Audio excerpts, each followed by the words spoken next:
bien, bonjour à tous, c'est Chabit 466 pour plein de tutos en vrac. Aujourd'hui, un tout nouveau tutoriel Cinema 4D dont nous allons apprendre à réaliser ceci, donc un texte avec un creux et de la texture à l'intérieur. Donc vraiment un effet vraiment sympa.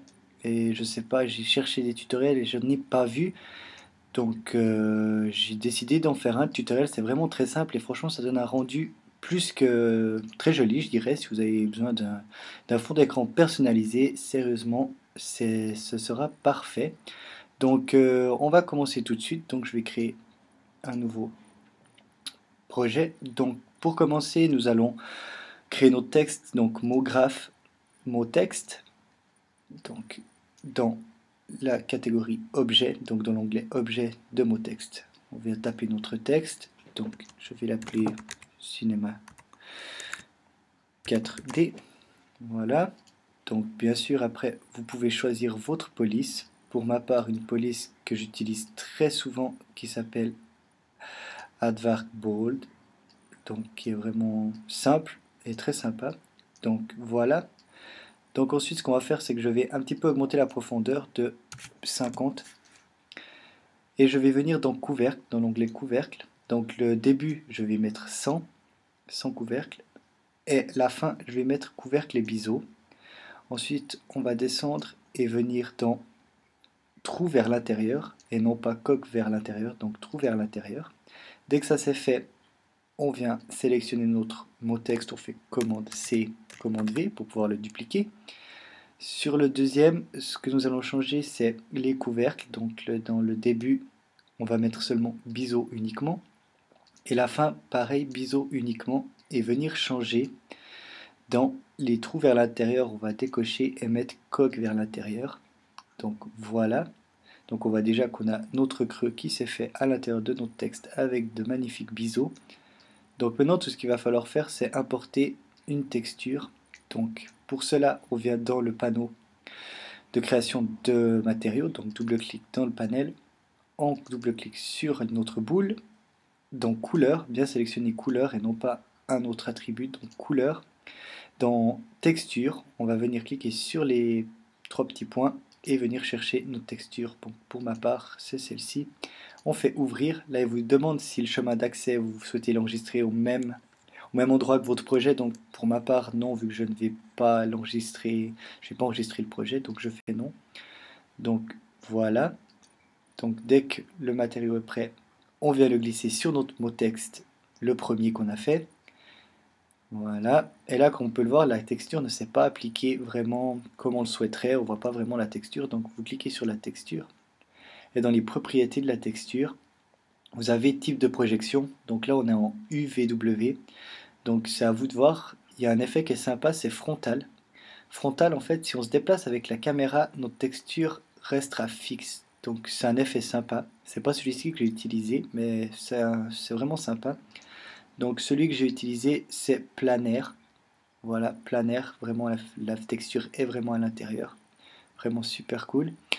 Donc voilà ce qui est de la texture. Ensuite, on va créer une texture pour notre bord de texte. Donc on double-clique dans notre panneau matériaux. On revient dans le matériel en double-cliquant. Dans la couleur, je vais mettre du blanc. On clique OK et je vais venir activer la réflexion en activant, en cochant la case. Et je vais passer la réflexion à 40%, voilà, et je vais mettre une texture Fresnel, voilà, et celle-ci, je vais l'appliquer à mon deuxième texte, parfait. Ensuite, ce que nous allons faire, c'est créer une lumière, donc on clique sur la lumière, et on va venir la placer plus ou moins au centre, voilà, avec un petit peu d'auteur, parfait, et cette lumière, on va aller dans les ombres, donc dans ombre, on va mettre adaptive. Donc, parfait. Ensuite, nous allons créer un seul. Donc, on crée un seul en cliquant sur cet onglet-là. Et ce seul, je lui ai appliqué une texture. Donc, on double-clique dans les matériaux pour créer un nouveau matériel. Et dans couleur, j'ai appliqué la texture surface pavement. Donc, voilà, tout simple. Que je vais venir placer sur mon seul. Voilà, donc maintenant, si on fait un petit rendu pour voir ce que ça donne. Donc c'est bien le résultat qui était au départ. Donc après, bien sûr, tout est dans le changement d'angle de caméra. Donc voilà, on fait un petit pré-rendu. Donc voilà, c'est pas trop mal. C'est pas trop mal. Et franchement, ça nous a pris peut-être 5 minutes pour le faire. Donc ouais, je vais le mettre comme ça et je vais faire un rendu. Donc on va aller dans les paramètres de rendu. Donc pour cela, on clique sur cet onglet. Donc dans les réglages de sortie, je vais mettre un écran. En général, je mets du 1920 par 1200 et on va l'image courante. Donc après les pré-réglages, ça si vous personnalisez, moi personnellement je touche que la largeur et la hauteur. Après dans enregistrer, on choisit le chemin d'accès en appuyant sur les trois petits points. Donc je vais les mettre sur le bureau et je vais l'appeler tuto.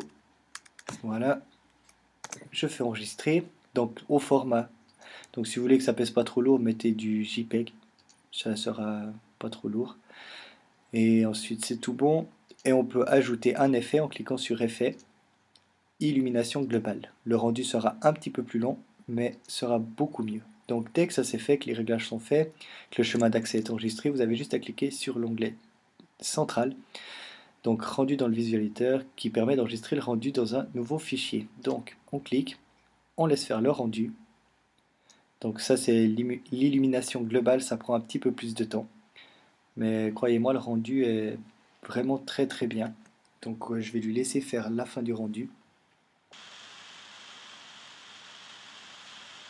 Et voilà, on arrive à la fin du rendu. On va regarder notre image, à quoi elle ressemble. Donc vraiment un rendu super, vraiment super super classe. Donc on va se quitter sur cette belle image. Et puis n'hésitez pas à proposer des tutoriels, je suis tout impatient d'avoir vos propositions. Je ne suis pas non plus un professionnel, je fais ça par passion, mais si c'est possible de le réaliser, eh ben, je ferai un tutoriel dessus. Donc merci d'avoir suivi ce tutoriel et je vous dis à très très bientôt pour une nouvelle vidéo. Allez, bye bye!